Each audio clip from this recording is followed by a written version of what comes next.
No. Oh, hello, everybody.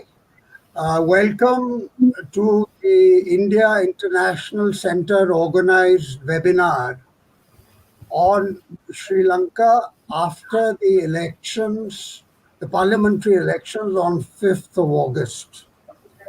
Uh, as you will recall, um, I am Ashok Mehta, and I used to run some years ago a series of seminars at the IIC on Sri Lanka and Nepal at a time when both countries were engaged in an internal civil war. And we had some very interesting and fascinating conversations at that time. Uh, the India International Center has revived the series called Neighbourhood First. And in the neighborhood first, naturally, we've started with Sri Lanka, which has just seen this very remarkable elections recently. The elections are remarkable because they are ones that are held under the COVID cloud. The first election in South Asia to be held under these conditions. India can draw some lessons from this because India is going to conduct its own elections later this year and next year. Now, these elections are remarkable because of the fact that the results were absolutely stunning.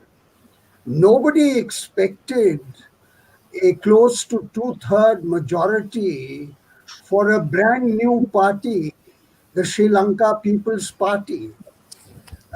They had advocated on a slogan of two-third majority for a strong government, strong leadership, and they achieved that remarkable feat.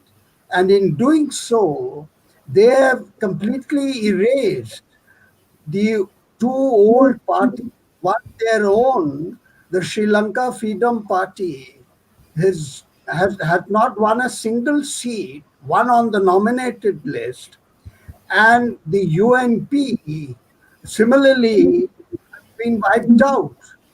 So we have this remarkable situation where two parties, the SLPP with a two-third majority and the SJB, which is chaired by Sajid Premadasa, who you will recall contested the last elections.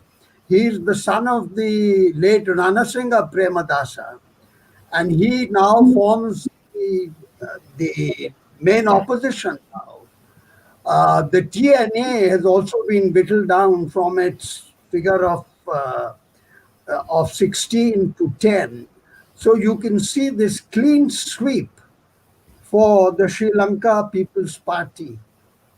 I will leave the rest of the description of the election snapshot to one of our speakers. But we have today a fantastic panel, two leading experts on Sri Lanka, and we hope to cover a whole range of subjects from economics to internal security and to foreign policy, and to see what the return of the Rajapaksas means for Sri Lanka. So I will now call upon our first speaker, who is Dr. Jehan Perera.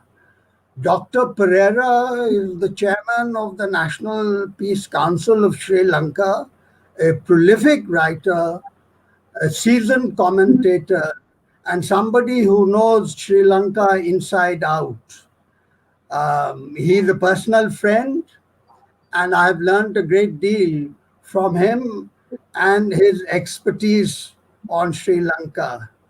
So, Dr. Perera will speak to us for about 10 to 12 minutes, giving us a more complete snapshot of the parliamentary elections and what the return of the Rajapaksa brothers, first time in his recent history that you have two brothers as president and prime minister.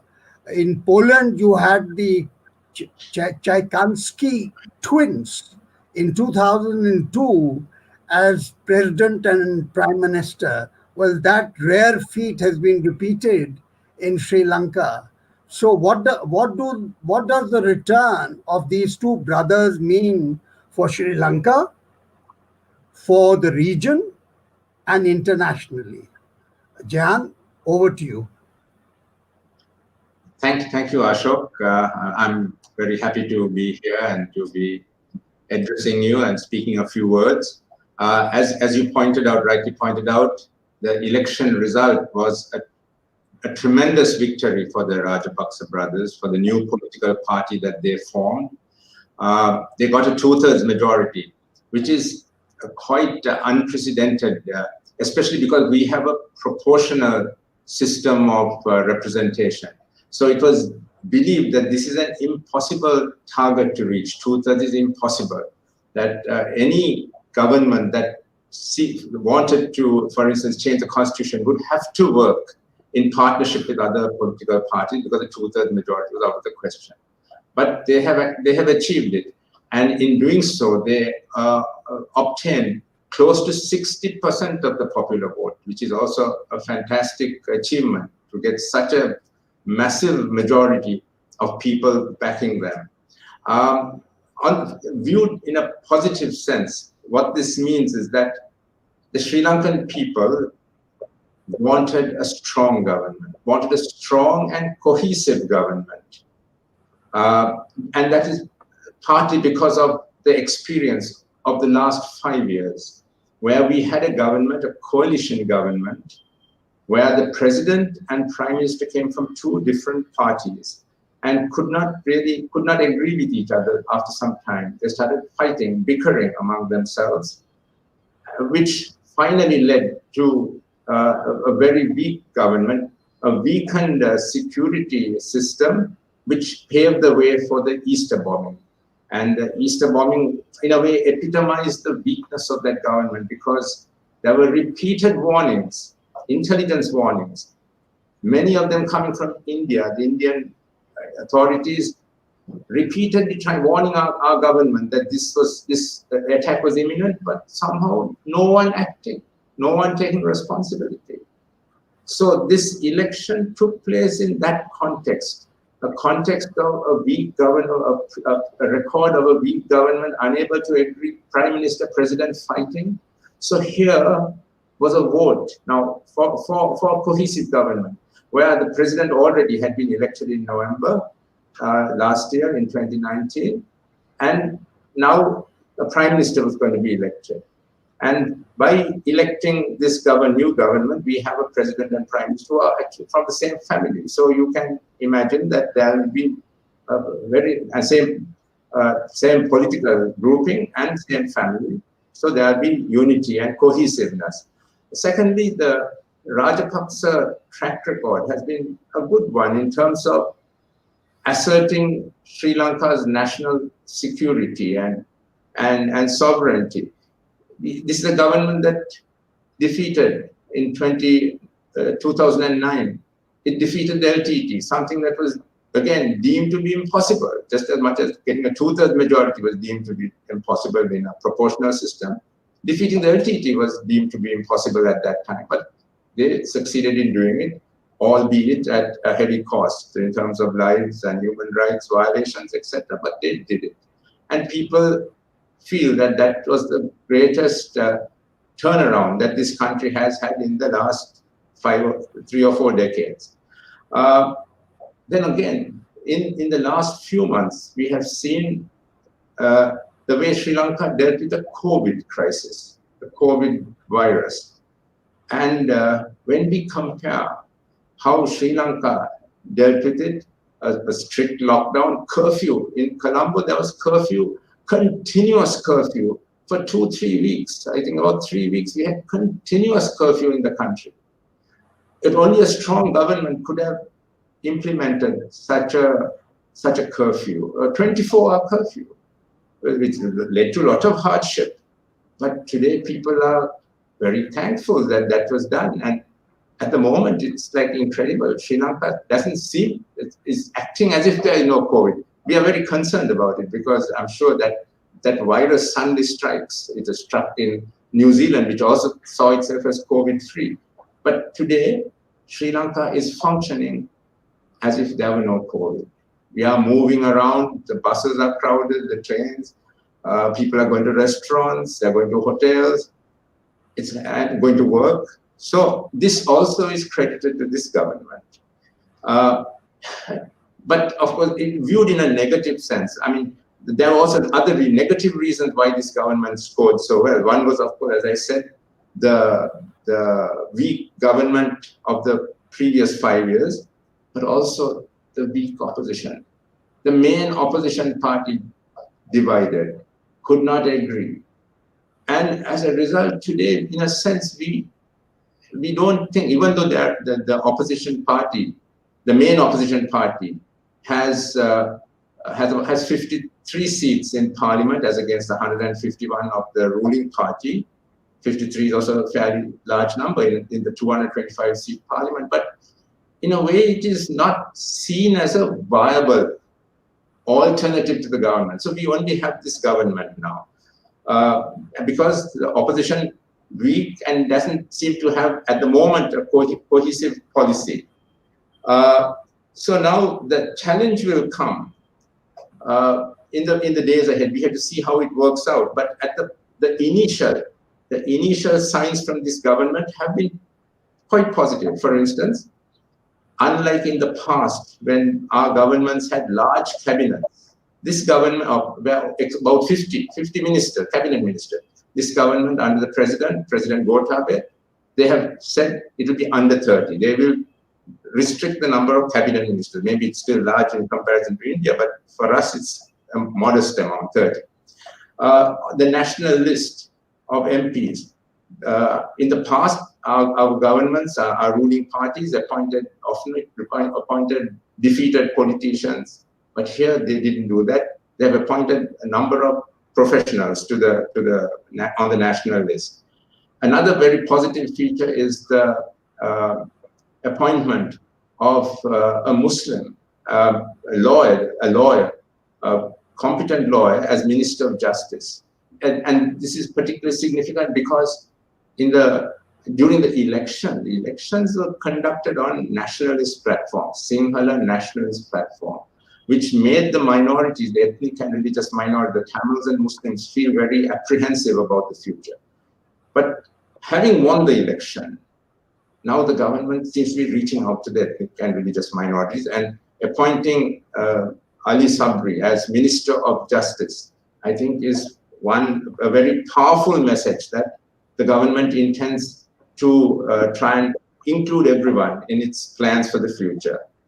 The challenge, of course, will come this way because Sri Lanka is having a huge financial crisis over the last year, in the last 5 years, as well as the previous years when the Rajapaksas were in charge, but also in the last 5 years, we have been taking enormous loans, which we have not been investing very well. Like we invested it in ports that had no ships, airports without planes coming in, the huge conference halls without people, without having conferences, huge roads without vehicles in them, a lot of waste. Now, because of that low, and now with COVID coming, Easter bombing followed by COVID, the economy is really low. This government doesn't have money. And because it doesn't have money, it's going to have a difficult time meeting the economic expectations of people. And the danger here is that it can lead to repression.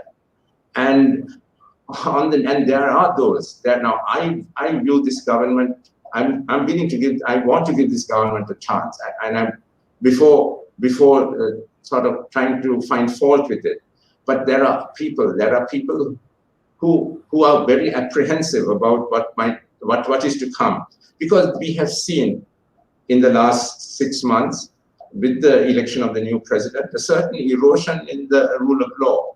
There have been pardons given to convicted criminals, people convicted, and where the case went to the Supreme Court, and the Supreme Court confirmed the sentences.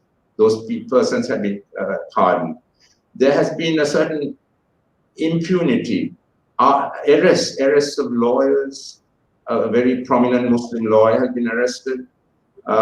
Journalists have been also, there are cases of journalists being arrested. Then there is the fear of militarization, because under the new president, who comes from a military background, many military personnel have been appointed to what have traditionally been civilian positions. Even where the secretaries to the cabinet ministers are concerned, the ministries, but in India it's called permanent secretaries. I believe out of the 27, 4 of them are ex-military officers. There is also that the government has rejected the reconciliation process commenced by the previous government, saying it erodes our national sovereignty. It is not something that the people as a whole want. They have rejected it, but they have not come up with an alternative to it. And then there's also the talk of constitutional reform and changing the constitution. And the main target of it, which has been announced already, is the 19th Amendment. The 19th Amendment, which reduced the power of the president, transferred power from the president to parliament, and also gave independent institutions such as the judiciary, the police, institutions that should be independent, such as the judiciary, the Elections Commission, the Human Rights Commission, gave them an autonomy, some degree of freedom from political interference.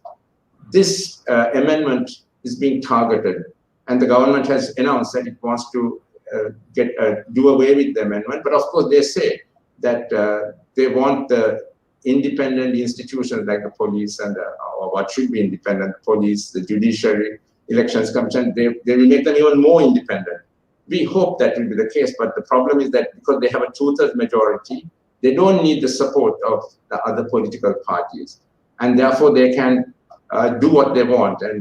But that again remains to be seen. My assessment is that this government would try and conform to the norms that are of statesmanship, of government, good government, because they do want to address the problems that the country faces. And they also want to have good relations with the international community, because we do need international goodwill and international resources if we are to take the country forward in the way the government wants, where it has said that development will be its priority.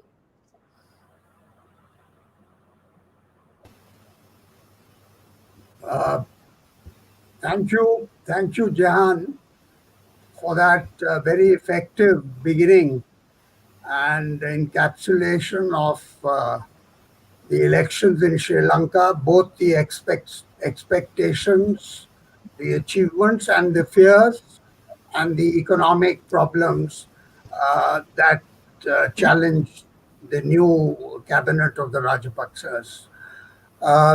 We thank you so much, Jehan, for that. We now will move to Dr. Gulbin Sultana, who will be talking to us about the return of the Rajapaksas in the context specifically of India-Sri Lanka relations. Over to you, Dr. Gulbin. Thank you, and good afternoon, everyone. First of all, I'd like to thank General Mehta and IIC for inviting me to participate in this webinar and share my views on this extremely important topic.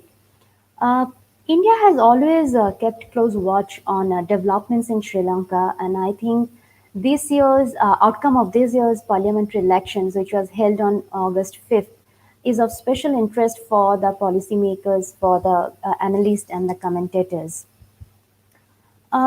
India has had the experience of dealing with Mahinda Rajapaksha for 10 years, 2005 to 2014, when he was the president of Sri Lanka. During that 10 years period, India-Sri Lanka relations have witnessed both positive and negative development. In the first tenure of Mahinda Rajapaksa, that is 2005 to 2010 period, the India-Sri Lanka had, I think, excellent relations.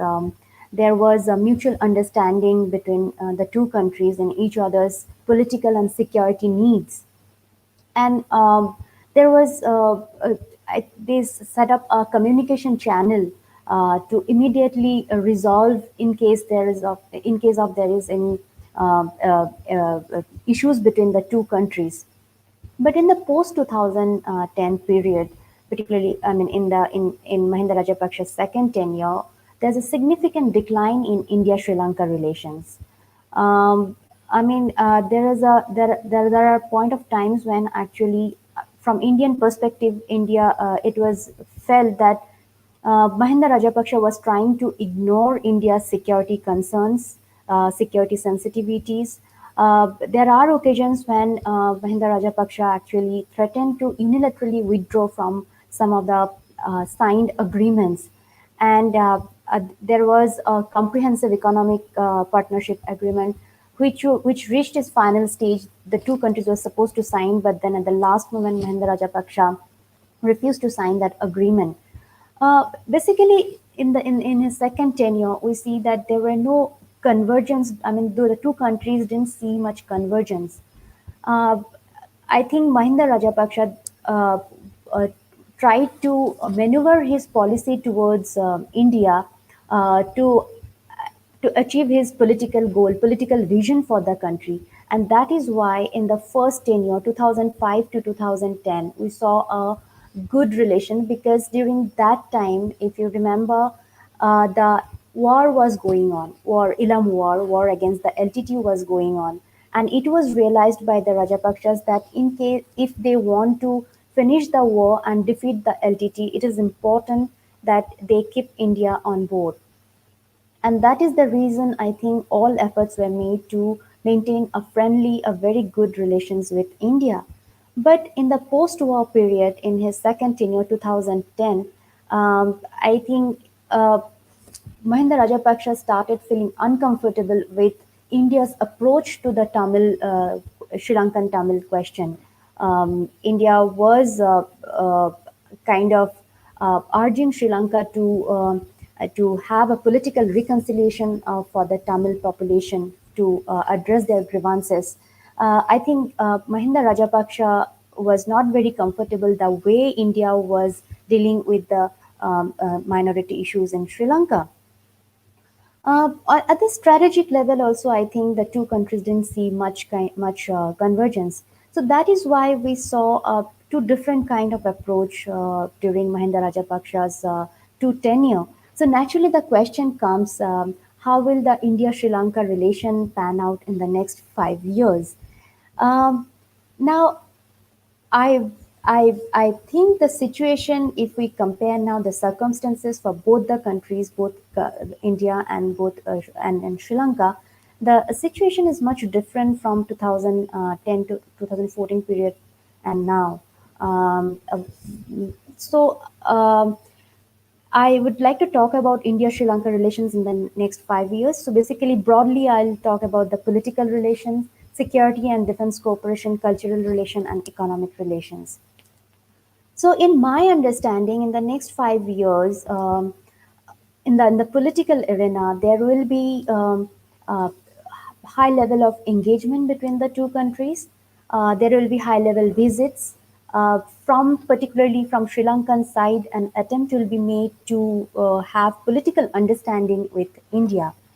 Um, and also, unlike 2010-2014 period, I think this time Rajapaksa administration will try to be mindful with India's security sensitivities and security concerns. And the reason why I say so, I'll give three basic reasons the uh, uh, for why I believe that there will be more an attempt will be made to improve the political relation between the two countries. First reason is uh, there is a shift in India's approach to the Tamil question in Sri Lanka. Since 2015, we have seen that India, though India is still concerned about the minority rights of Sri Lanka, and they want a political reconciliation for the Tamil population of Sri Lanka. But I think since 2015, Prime Minister Modi has initiated an approach not to be too prescriptive. In all the bilateral exchanges since 2015, we have seen generally the kind of wordings used by the Indian leadership was like India believes India urged Sri Lankan government to have a political solution, agreeable solution, a kind of solution which is agreed by all the concerned parties. But before that, I think since 2010, 2014 period, India was too prescriptive. India was basically focusing on the 13th amendment, that amendment which provides devolution, system of devolution in Sri Lanka. And it was introduced, I think, it was the outcome of Indo-Lanka Sri Lanka Accord, which is signed in 1987. So India has been consistently putting pressure that as a solution of the Tamil problem, Sri Lanka should fully implement the 13th Amendment. But I think in India's approach, we see that change. The second reason is, I think, is in 2010 to 2014 period, Government of India used the international platform, particularly the UN platform, to put pressure on Sri Lankan government on the Tamil issues. But I believe that now that there will be change in India's stand. I don't think India will use the international platform to put pressure on Sri Lanka. India will definitely will continue its engagement with Sri Lankan government on the Tamil issue, but I think that will be done at the bilateral level, at diplomatic level, maybe backdoor channel. So basically, that will be done at the bilateral level. And thirdly, Mahinda Rajapaksha, as my fellow previous speaker, Mr. Perera, has talked about the challenges Mahinda Rajapaksha is going to have, the Rajapaksa administration is going to have in the coming future, the economic challenges. Then, as policy priority, they are also planning to bring a new constitution, or at least making major changes in the constitution. So, and though a section of Sri Lankans really want those kind of reforms to be should be brought, but there are a large section who are not very happy with the decision of Sri Lankan government to bring changes, particularly on the 19th Amendment and also on the 13th Amendment. There are also talks going on that government is trying to repeal the 13th Amendment, or maybe they will remove some of the clauses within the 13th Amendment. So some people are not very happy with it, and they are definitely going to lodge a protest against this decision. So Mahinda Raja, and then of course the economic challenge, which is explained by Mr. Perera. So I'm not going into detail. So that challenge is also there. So at this point, I think Mahinda Rajapaksha will not. I mean, the Rajapaksha brothers, they will not try to unnecessarily irritate or offend India. On 13th Amendment particularly, I think though the Tamils, they are also not very happy with the 13th Amendment. They believe that they should get more powers. Than 13th Amendment actually doesn't address their grievances, but still, I think at this point, the Tamils in Sri Lanka, they feel that 13th Amendment, even at least 13th Amendment provides them some kind of rights, and if it is repealed, then they will lose whatever rights they're enjoying right now. So there will be pressure from the Tamil community, from the Sri Lankan Tamil diaspora on Government of India to put pressure on Sri Lankan government. So at this point, to implement the policy goals of Rajapaksha administration, the Rajapaksha brothers will not want any kind of interference from Government of India.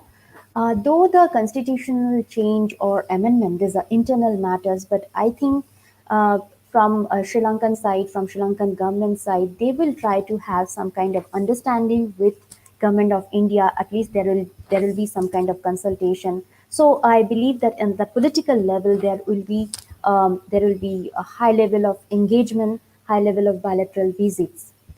Then my next point is on the security and defense cooperation. I think generally security and defense is I think the strongest aspect of India Sri Lanka relations, and I think government of Sri Lanka is definitely going to give more emphasis on this improving ties, security ties between these two countries. President Gotabaya Rajapaksa, during his maiden visit to India, did talk about this improving giving special emphasis on the security and defense cooperation. Um, and I think one of the reasons the Rajapaksa, the national security is one of the main priorities of Rajapaksa administration, and it was, I think, well recognized in India, in Sri Lanka, that as far as security is concerned, at the time of emergency, the immediate response can come only from India. Of course, due to geographic proximity, security is also interlinked. Security between the two countries is also interlinked. So there is an interest and also a capability on the part of India to provide security assistance wherever the country is in need, and quickly. Uh, uh, I think no other country can provide immediate security assistance to Sri Lanka like India can. So I see enhanced security cooperation between the two countries in coming years, and also I think there will the cultural cooperation between the two countries will deepen, and particularly I think effort will be made to improve improve cooperation between the two countries on the tourism sector. Now, both I think Prime Minister Modi and Prime Minister Mahinda Rajapaksa, they are keen to improve the cultural relations, improve the cultural ties, and particularly I think after in the post COVID-19 situation, it has become extremely important for Sri Lanka to revive its tourism sector. And both the leaders, after the elections, when both the leaders were interacting with each other, they have expressed their intention to assist each other to address the challenges that emerged due to COVID-19 situation. So I believe, therefore, that this is one area where both the countries will cooperate and try to assist each other to revive the tourism sector. I think government of India has already taken a decision to enter into an air bubble agreement with Sri Lanka, as it has done with many other countries.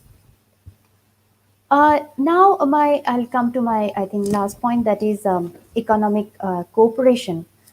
Uh, India has providing developmental assistance to Sri Lanka during wartime, and the developmental assistance, particularly in the post-war period, has increased significantly.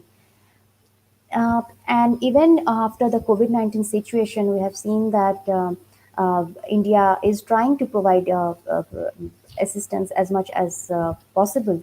A currency swap agreement was signed between the two countries, 400 million US dollar currency swap agreement. Having said that, I think the cooperation between the two countries is not very in the field of economics is not very satisfactory, uh, particularly on the issue of development of infrastructure development projects, and also on trade related issues. There are certain pending issues, pending concerns between the two countries, and these are like long pending issues. And particularly, as I mentioned about this refusal, Mahinda Rajapaksa has refused to sign the Comprehensive Economic Partnership Agreement. And during the previous government's time, 2015 to 2020 period, efforts were made to revive this trade agreement. And I think it's still in the progress. Negotiations are going on, but the nationalist within the nationalist constituency within Sri Lanka, they are opposing this kind of agreement with India. The nationalists in Sri Lanka also are opposing uh, some of the developmental projects, India funded developmental projects. The preliminary MOUs have been signed, but they could not be implemented further because of those protests. And during 2015 to 2020 period, during National Unity Government period, I think that then Prime Minister Ranil Wickremesinghe, he was keen to improving economic relations with India, and he started reviving some of the discussion on some of the MOUs, some of the projects. But there were huge protests, and during that time, some of these protests were backed by the Sri Lanka Padujana Paramana Party members, led by Rajapakshas. So it is. We have to wait and see now how the Rajapakshas deal with that problems, with all these issues when they are in the power. Um, uh, because now, as I mentioned, protesting or supporting the protester while in the opposition was I think a different thing, because basically the protest was the against the then government. But after coming into power, they will have to address the economic challenges which the country is facing right now. So, to address some of those challenges, I think it's important that they expand the economic cooperation. So, in that context, how they deal with India, economic relations with India, we'll have to wait and see. But then, given the past experience and the Rajapaksa brothers' view, particularly on some of the issues. Yes, Gulbin, Gulbin, you'll that have to was my wrap, first point. you'll have So to I'll, wrap up. I'll conclude that I don't see much progress on the economic aspect, particularly on the developmental projects, which are kind of strategic. I don't see much progress on the ground, though I see progress on other issues as I mentioned. So I'll stop here. I'll look forward for question and comments. Thank you, Dr. Gulbin, for an excellent recall of what happened with the Rajapaksas during their first two stints and how they dealt with India and how India had focused on the Tamil question and how India's policy, as you quite rightly say, is to go slow on the Tamil question. Now, I'd like to tell our audience that please send your questions on the chat box. And so on your right side, there is a chat box so we can address the questions. I'll take about 5 minutes now to address in greater detail the security and the strategic dimensions of our very vital India Sri Lanka relationship. And the first point I want to make is about the geostrategic location. Sri Lanka sits on channel 8 and 9 on the very vital sea lanes of communication from the Gulf to Malacca, and almost all the ships pass within 20 nautical miles of the southern tip of Sri Lanka, where you have the Hambantota port as well as the Colombo port. Colombo port is a deep sea, deep harbor port. As you know, India does not have any deep harbor port, and therefore all its bulk and heavy cargo containers have to transship through Colombo. So this is a very vital part of India's security relationship. The second point I'd like to make is that Sri Lanka faces no external threat. The only threats it faces are those which germinate internally, and we've seen that historically. The two JVP uprisings, one in 1971 and the other in 1988, 1989, when the IPKF was there. The second was the LTT, the Tamil uprising, which was there for 30 years. And we've just seen glimpses of Islamic fundamentalism because of their Muslim minority grievances, which took shape in the form of those horrible Easter Sunday bombing attacks. So Sri Lanka has to be very careful on this part, which Dr. Perera emphasized about social cohesion and taking the minorities along with the majority Sinhalese community, especially under the Buddhist clergy. So this is a very, very sensitive matter. The fourth point has to deal with the defense cooperation. The Sri Lankans at one stage were very keen to have a defense cooperation agreement with India. And for many years, they tried to strike that cooperation agreement. But India was very hesitant because it contains some unwritten reflection of of India requiring to help Sri Lanka in case of a major external attack or an internal uprising like the LTT. But instead of the Defense Cooperation Agreement, we have a very comprehensive defense relationship with a security dialogue, a multi-layered tri-service cooperation dialogue. Plus, we have the Sri Lankan military enjoys amongst India's military training program the highest number of vacancies for the Army, Navy, and the Air Force that India offers to foreign countries, friendly countries, and it gets more than 50% of those slots. And of course, finally, as far as security is concerned, we've heard many times, both from the president, from the president's brothers, Basil, and now most recently by the newly appointed foreign secretary, who was appointed last week, Admiral Jayant Colombage, who said that our security policies will be India first, and that Sri Lanka will ensure that neither its territory nor its territorial waters will be used against activities which are inimical to India. The last point is about the Indo-Sri Lanka Accord.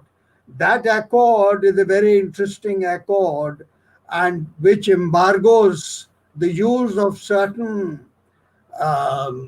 national assets like Trincomalee Harbour and assets in the north that should not be leased out to India's adversaries. So that is briefly a snapshot of India's security concerns and how we expect or we hope the new Sri Lankan government will be able to meet those requirements. And as things stand today, there is absolutely no doubt in anybody's mind that the Sri Lankans will go by what they have said, India first security policy. Remember, there is China, India's biggest concern, and the Chinese are there in a very big way in Sri Lanka economically, and they have very deep pockets, and India can never compete with the Sri Lankans, with the Chinese on that score. Now, I've come to the end of my presentation, and we have about 15 minutes left. Good time to have a Q&A, and I will start this Q&A by using my prerogative as the moderator to ask Dr. Perera, this question about the Rajapaksas, the return of the Rajapaksas, the family, and the dynamics, the internal dynamics of the Sri Lanka People's Party, and the dynamics within the family. If the 19th Amendment is repealed and the three-term and the third term for a president is made feasible, then who will it be? Will it be the elder brother or the younger brother? Or will it be Mahinda's sibling, Namal? So, who do you think in this power equation will be calling the shots, Gota or Mahinda? Jehan. Well, what the 19th Amendment did was to reduce the power of the presidency and transfer it to the prime minister, so that both are sort of equipoised. And in fact, I would think that under the present arrangement, the prime minister actually is the one who has more power. Because according to the 19th Amendment, the president is not expected to even hold a cabinet position, ministerial position. However, probably in anticipation of the change that's going to be made, President has already announced that he's taking over the defense ministry. So already, in a way, the 19th Amendment has been violated. But in anticipation of the change to come and the mandate that has been received by the government. The election, the huge victory at the election, I think also reflects the power of the continuing charisma and popularity and leadership of the Prime Minister, Mahinda Rajapaksa. He's the one who controls the party. And whereas President Gotabaya is not a party member even. So President Gotabaya's power base is not really the party. And it's the party that has won this huge victory. My belief is that power is being shared by them. At the moment, it is being shared in a mutually acceptable way. There is cooperation between the two leaders. And I suppose that although they will definitely be having difference of opinion, where it concerns the external world, outside the family, they will present a united front. In terms of the abolition of the 19th Amendment, which would then theoretically send back power to the president, but it won't simply be abolished. It will be replaced by the 20th Amendment, and government spokespersons have said that will happen in September.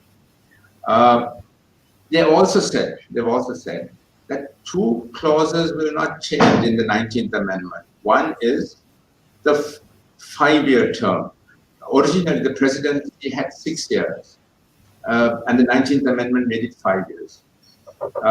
Government spokespersons have said it will remain 5 years. It will not go back to 6 years. And that the president himself, Gotabaya himself, has said it should be 5 years. The second major announcement they have made is that the 2-term limit on the presidency will remain. That was brought in by the 19th Amendment. Previously, there was an 18th Amendment which enabled 3 terms.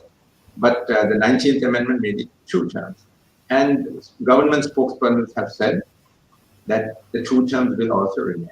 So it is fairly clear from this that Mahinda Rajapaksa himself will not want to come back as president, and that most likely it will be Gotabaya himself who will go in for the second term. So at the moment, they are handling their relations well. And there is also, in the wings, there is Mahinda Rajapaksa's son, Namal Rajapaksa, who is quite young. I think he's about 35, or maybe a little less than that also. He has been made Minister of Sports and Youth Affairs. So he's clearly being also groomed. But then there's also another very capable Rajapaksa who is not in the front lines at the moment, and that's Basil. That's the youngest of the brothers.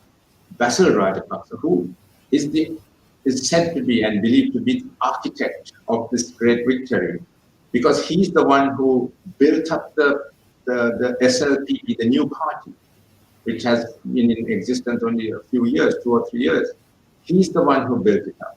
He is currently not in parliament because the 19th Amendment prevented any person who has dual citizenship from contesting national elections.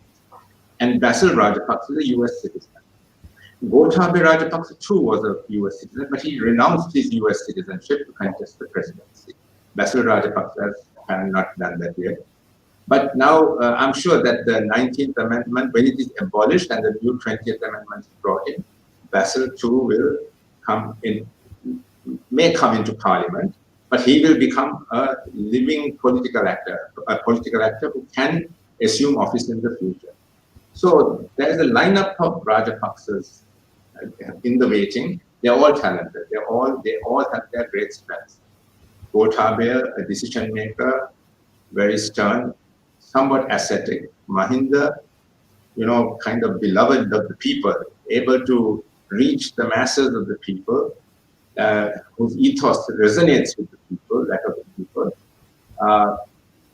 Basil Rajapaksa, the youngest brother, who is a great organizer, great grassroots organizer. And Namal, who is a charming young man at the moment, but he has a ways to go. Then there's also the former speaker, Chamal, the eldest of the brothers. He was the speaker in the last one. So we have a series of Rajapaksas there. But from all we can see, the family is very close. They're close in it. There have been all sorts of rumors that they are fighting, that there are rivalries, that their in-laws are not getting on well with each other. But the brothers get on well. So I think it will continue in the future. Yeah, thank you. Thank you, Dr. Perera, for that. We have a question now. Either of you, either Dr. Gulbin or you can take this. I'll first offer it to Dr. Gulbin. A question is from James Nye in Chicago. What are the prospects for mutually beneficial collaborations on culture and higher education between India and Sri Lanka? Dr. Gulbin, you have a crack at it, and then we can pass it on to Dr. Perera. Thank you for the question. I think India and Sri Lanka has a very good relation on these two aspects, education and cultural relations. As you all know that the lakhs in every year, lakhs of Sri Lankans, they do come to India as pilgrims to visit Goa. This is a Buddhist pilgrimage. So I think the Buddhist tradition, the cultural civilization, that is the great thing that it binds the two countries together. Other than that, I think I'm sure all of you know about this, the Ramayana Trail. That actually was that basically linked to tourism. That can be that trail can be built up both in, I think, India and Sri Lanka. And that initiative actually was initiated by Mahinda Rajapaksa during his second tenure. And in the education sector, we have a very, strong collaboration. India provides a large number of scholarships to the Indian scholars. Right now, I don't remember the exact number, but I think in the Ministry of External Affairs website, all the details are there. It's divided among the technical education, higher education, then science stream, art stream, and also for PhD. Also, there are like separate scholarships are provided. So that provision is already there, and I think both the countries every year they try to expand that. India tries to provide that under ICCR scholarship, or it's called I think ITEC scholarship, So that provision is already there, and both the countries are committed to expand this kind of collaboration. I hope I answered your question. Thank Yeah. you. And I think one can add that besides the Ramayana circuit, the Buddhist circuit is already going strong because our ambassador, Dr. Mr. Gopal Bagle, has already invited the new president and the prime minister on their, once the air bubble is operative, to Kushinagar, where the Lord Buddha spent his last days, because Kushinagar is being turned into an international airport. So there's a great deal of potential on the both the Buddhist and the Ramayana heritage. Uh, there is a question about the policy of the new government, Jehan, about the fishing rights. You know, this problem about fishing north of Park Straits, Kachativu island side. So, can you speculate or offer some views on what might happen in terms of policy by this new government? This is a very important, and it's a very tricky issue. It's one that requires negotiations. I think a negotiated outcome is absolutely necessary, because in the north where the maritime borders cross each other, there's a big problem for the Sri Lankan fishermen. Now, the Sri Lankan fishermen in the north of the country are Tamils, and they find that Indian fishermen, they come in much bigger ships, boats than the Sri Lankans have. The Sri Lankan fishermen are not very rich, and the Indians come in large numbers, and with nets, drag nets, which take all the fish, they say, away, and leave very little for them. There's a lot of grievance among the fishermen in the north. These are Tamil fishermen. During the time of the war, the Sri Lankan Navy was able to cope with this because it had to also deal with the LTT.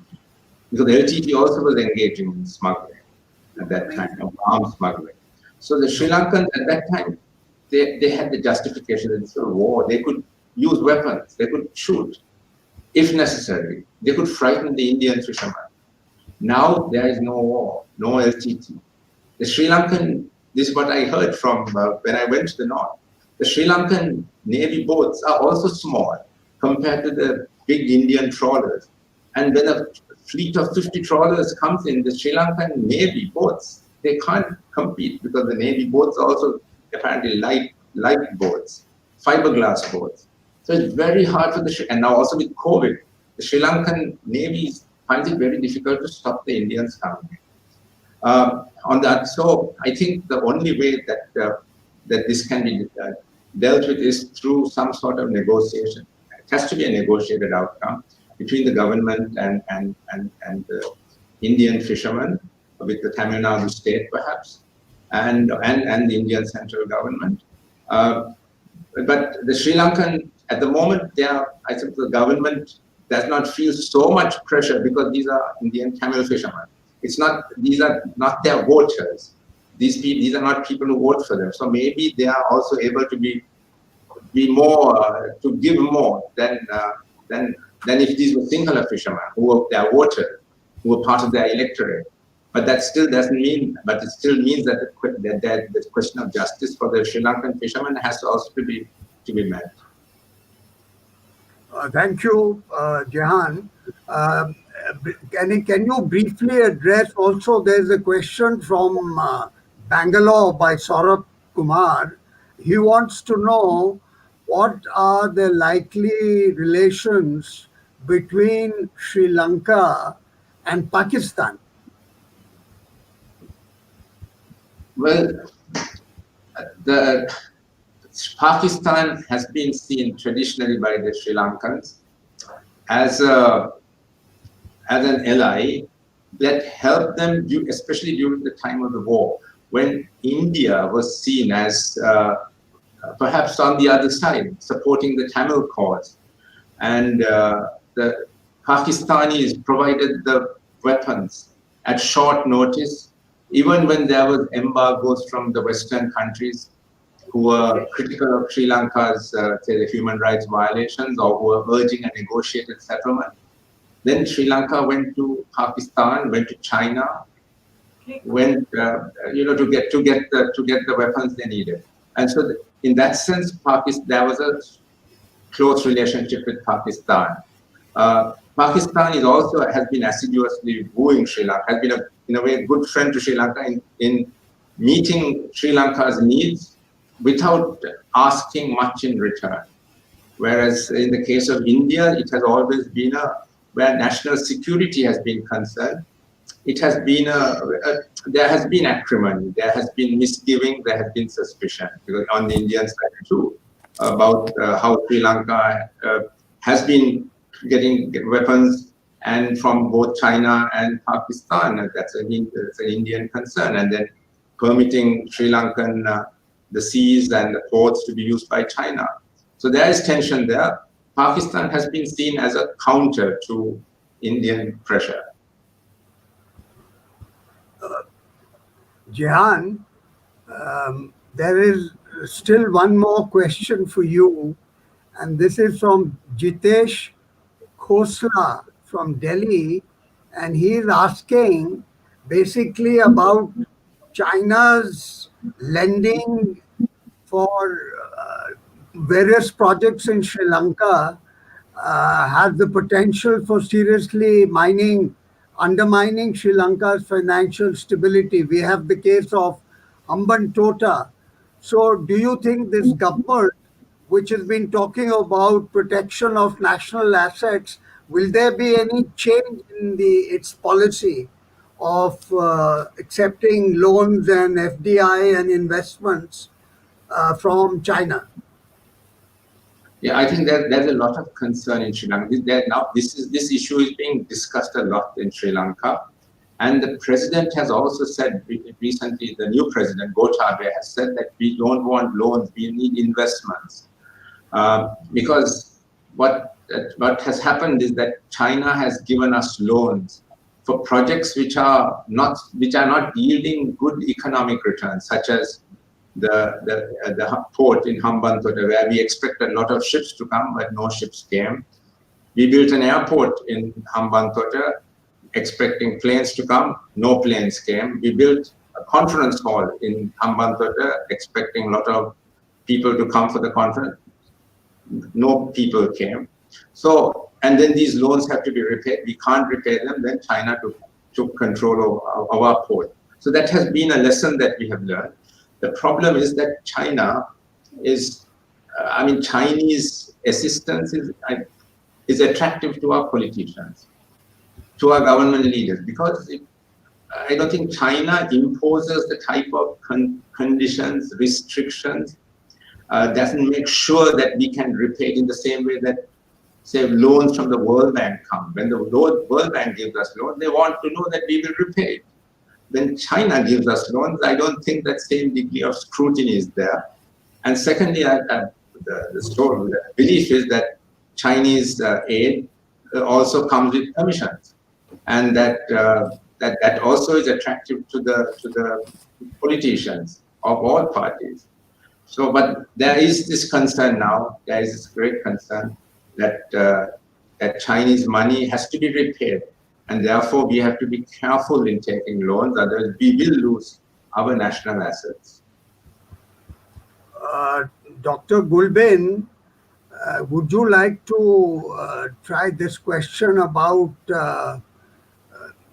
the ability of India to be able to make matching investments in the development and construction of infrastructure in Sri Lanka? In terms of not just so far India has focused its development in the north and done some construction of houses in the in the south also, with the plantation Tamils. So, will India be ready to make larger investments to meet to match China? I don't think India has the kind of money Chinese have. They can have huge investment in Sri Lanka or like any other country.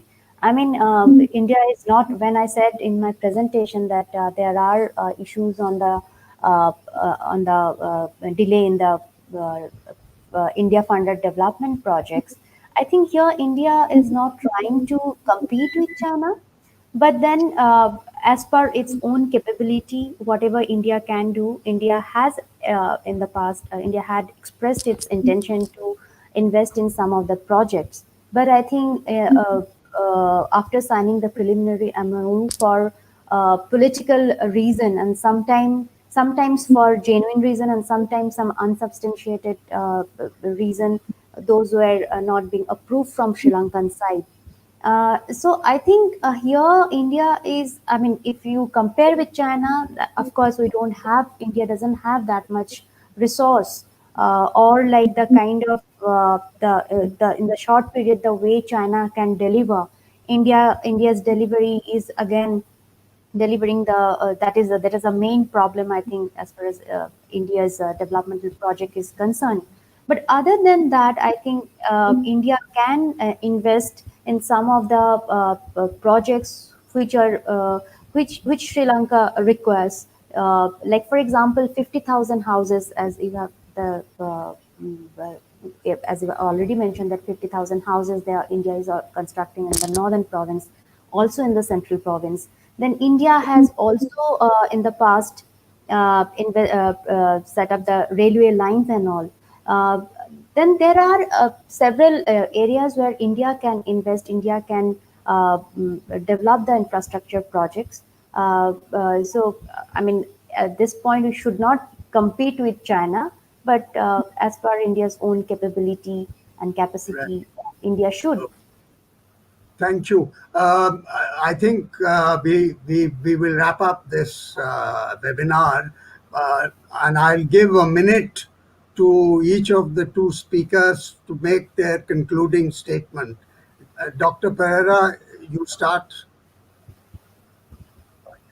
Well, I mean, I was not thinking of summarizing it all, but I would like to maybe explain why Sri Lanka has certain reservations about even Indian investments, which normally Sri Lanka should welcome. I think Sri Lanka does have its own security concerns about having too much of an Indian presence and the memory of what happened at the outset of the Tamil militancy, when India did support some of the Tamil militant groups. Although later on India completely reversed its stand and gave a lot of assistance to Sri Lanka, but that memory remains that India also is to us a security threat. So, and whereas, and also it's there in the Sri Lankan history, in the Sinhala history, the history of the Sinhalese majority, that always threats from 2,000 years ago came from India. That is very deeply entrenched in the Sinhala majority's psyche. And I mean, it is something that we need to overcome, because this is a different era, this is a different world, and India, and we need to work together with India. I mean, we are also culturally very close to India, to Indian people, whereas to Chinese people, we are not close. But China historically has not been a threat to us. In our history, we don't have, there was one instance where a Chinese ship came and took our thing away, but that is just one incident. And so China is not seen as a historical sort of threat to us. And that's why the Sri Lankan people are more willing to take money from China than from India, or have Chinese presence in Sri Lanka rather than Indian presence. That is because that I want to just, I'm saying that to explain to India. But of course, we have to also be very concerned about about the security threat that we pose to India by giving our ports to China. And again, that also, we are aware of that. And I think the Sri Lankan government, this government will balance India's security interests with its need for economic assistance from other parts of the world. Thank you, Jehan. One last few words from you, Dr. Sultana. I agree with Dr. Perera that I think most of the problem between India and Sri Lanka is because of a perceived threat. I mean, which Sri Lanka face. I mean, sometimes some concerns maybe are genuine, some concerns may be real, but most of the concerns and I think perceived threat based on past history.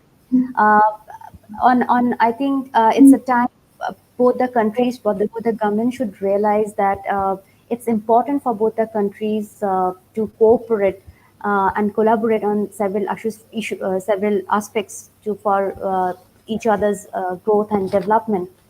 So that is why it is extremely important that both the countries should really sit and see what are the genuine concerns and issues they have, and try to resolve those issues. And sometimes we see that in both the sides, I think, based on the perceived threat, the political leaders sometimes exploit those perceived threats for their own political interest. I think Thank you. political leaders should show maturity and improve the relations. I mean, see the relations based on the genuine concerns and issues and try to resolve them. Thank With that, you. Ladies and gentlemen, friends, you will agree that we've had a fascinating presentation on this webinar on India-Sri Lanka relations and the future of Sri Lanka under the Rajapaksa brothers. You heard the two speakers give you their points of view, and there are hopes, very high hopes and expectations from this new government. Strong leadership, strong government has evinced very strong and high expectations in Sri Lanka. And therefore, on the Indian side, the government of India, as you will recall, soon after, within our Dr. General Mr. Gotabaya Rajapaksa's election as president, sent Foreign Minister Jaishankar to Colombo to invite him. And this time, even before the results were announced, Prime Minister Modi was working the phones, congratulating Mr. Mahinda Rajapaksa on his election victory. So you can see how important Sri Lanka is for India. And so this relationship must thrive and must grow, and it must become into a win-win relationship. Once again, on your behalf, I thank the India International Center for organizing this webinar. And we will, as I said at the very beginning, in the months of September, October, and November, have another series, one more country of the neighborhood, as a webinar or a seminar, depending on what the future of COVID-19 is. Thank you. Have a happy times. Have a happy evening. Goodbye and good night.